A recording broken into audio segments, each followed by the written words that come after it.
फैसला आ गया है।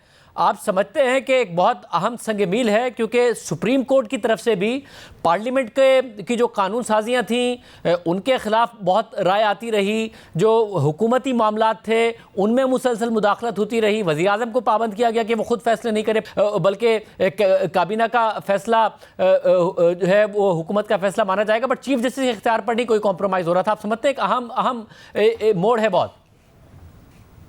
जी देखिए, बड़ा इंटरेस्टिंग केस है। थोड़ा सा मैं वजाहत करता चलूं कि जहां तक ये कानून है कि अपील होनी चाहिए, और ये कानून है कि जो चीफ जस्टिस साहब हैं वो जब केसेस के बेंचेस की तश्कील दें तो वो अपने जो सीनियर मोस्ट जजेस हैं उनके साथ बैठ के दें।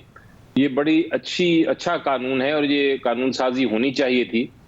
आपको याद है स्टेज 1 इस पे जो दिया गया था, पहले एक कानून आया था, पार्लियामेंट ने जो रिव्यू की पावर थी आइन के अंदर उसको तब्दील करके अपील की पावर दी थी। वहां मैंने ये मौक़िफ़ इख्तियार किया था कि ये कानून दुरुस्त है, लेकिन उसको आइन की तरमीम के तहत होना चाहिए, वो आम कानून साजी के जरिए नहीं हो सकता। और सुप्रीम कोर्ट ने ये मेरी बात मानी थी और उस कानून को कलअदम करार दे दिया था। इस कानून में जो पार्लियामेंट है उन्होंने ये किया कि उन्होंने उस आइन की तरमीम नहीं की, रिव्यू की तरमीम कोई नहीं की, बल्कि एक एडिशनल पावर दे दी, एक मजीद ताकत दे दी अदालत को कि वो अपील जो है उसमें दाखिल की जा सकती है उनके फैसलों के खिलाफ एक लार्जर बेंच के पास। तो मेरा ख्याल है कि सुप्रीम कोर्ट ने 10 जजेस ने ये फैसला किया कि ये इख्तियार पार्लियामेंट के पास है और ये पार्लियामेंट में कोई कदगन नहीं कि वो आईनी तरमीम करके करे इस मामले को। अगर अपील देनी है तो आम कानून के जरिए भी दे सकते हैं।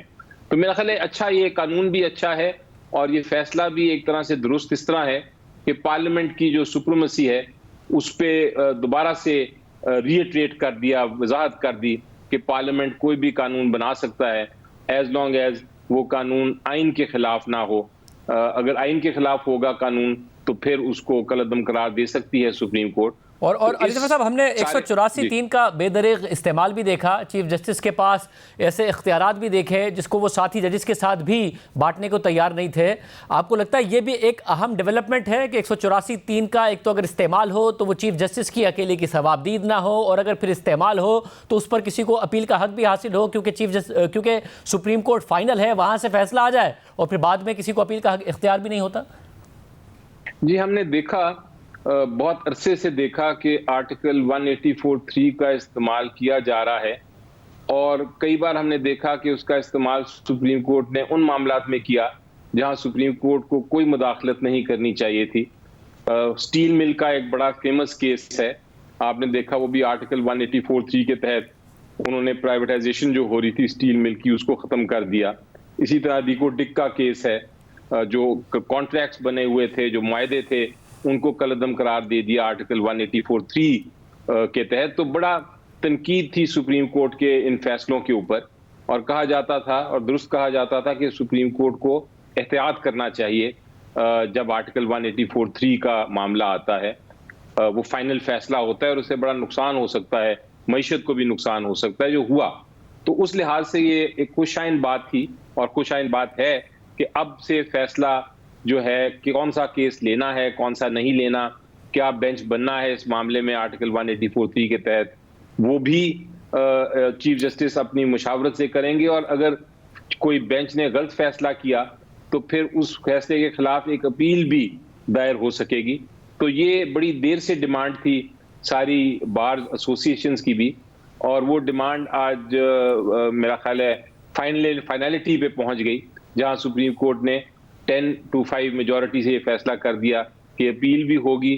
और इंटरेस्टिंगली ये चीफ जस्टिस साहब ने खुद कहा कि मेरे जो इख्तियारात हैं मैं खुद देने को तैयार हूं, वो इख्तियारात मैं देना चाहता हूं ताकि एक मुशावरत से ये मेरे इख्तियारात जो हैं बेंचेस बनाने के और आर्टिकल 184(3) कब लेना है नहीं लेना उसके वो एक मुशावरत से अपने कॉलीग्स के साथ फैसले हों। और जो इंटरेस्टिंगली तीसरी चीज जी, और जो तीसरी मैं बात ही करना चाह रहा था कि जो माजी से ये इख्तियार देना था उसमें चीफ जस्टिस भी मिनॉरिटी में चले गए और ये इख्तियार नहीं दिया गया। मुतादिद फैसले हैं, कुछ सियासी रहनुमाओं से मुतालिक हैं, अगर मिल जाता है इख्तियार तो शायद पनामा जजमेंट में नवाज शरीफ जहांगीर तरीन को फ़ायदा हो जाता, मगर मुतादिद दूसरे फैसले भी हैं। आप समझते हैं कि जो बहुत ही कुछ कॉन्ट्रोवर्शियल फैसले हैं उसमें माजी के चीफ जस्टिस को भी फ़ायदा हो गया कि उनके जजमेंट की अपील नहीं आ रही होगी? जी देखें, ये जो बनाया गया था कानून, उसमें ये तो जरूर दिया गया था कि अपील भी होनी चाहिए और ये मुशावरत जो चीफ जस्टिस की है वो भी था, लेकिन जाते जाते उसमें एक मजीद ऐड कर दिया गया था कि ये अपील की जो ताकत है ये माजी के केसेस पे भी अप्लाई करेगी। तो बड़ा ऑब्जेक्शन उस वक्त रेज किया गया और आपने तबसरे भी सुने होंगे। मेरा भी ये मौक़िफ़ था कि ये वाला जो शिक है ये एक तरह से फायदा दे रही है कुछ मखसूस लोगों को, और अगर ये हो गया एक बार तो फिर सारे जितने केसेस हैं, हजारों लाखों केसेस जो आर्टिकल 184(3) के तहत फैसले हुए हैं वो फिर सारे के सारे खुल जाएंगे और सुप्रीम कोर्ट तो सिर्फ वही काम करता रहेगा। सुप्रीम कोर्ट के पास तो टाइम ही नहीं होगा कि आम केसेस सुने। तो ये तो सुप्रीम कोर्ट को बड़ा नुकसान पहुंचेगा इस किस्म की शिक से, अगर आप माजी के केसेस जो फाइनल भी हो गए उनको भी खोल दें। तो इस वक्त वो ये मेरा ख्याल है जो 8 जजेस थे उन्होंने ये फैसला किया मेजॉरिटी से कि ये शिक जो है ये गैर आईनी है, इसलिए अब माजी का जो केसेस हैं, मसलन पनामा का केस हो गया नवाज शरीफ साहब का, ये उसके ऊपर लागू नहीं होगा। ये सिर्फ हाल या जो मुस्तकबिल में आने वाले केसेस हैं उन केसेस के ऊपर ये कानून लागू होगा। वो अपील कर सकेंगे लेकिन माजी वाले केसेस अपील नहीं कर सकेंगे, इसलिए किसी भी खास शख्सियत को इसका फायदा नहीं होगा।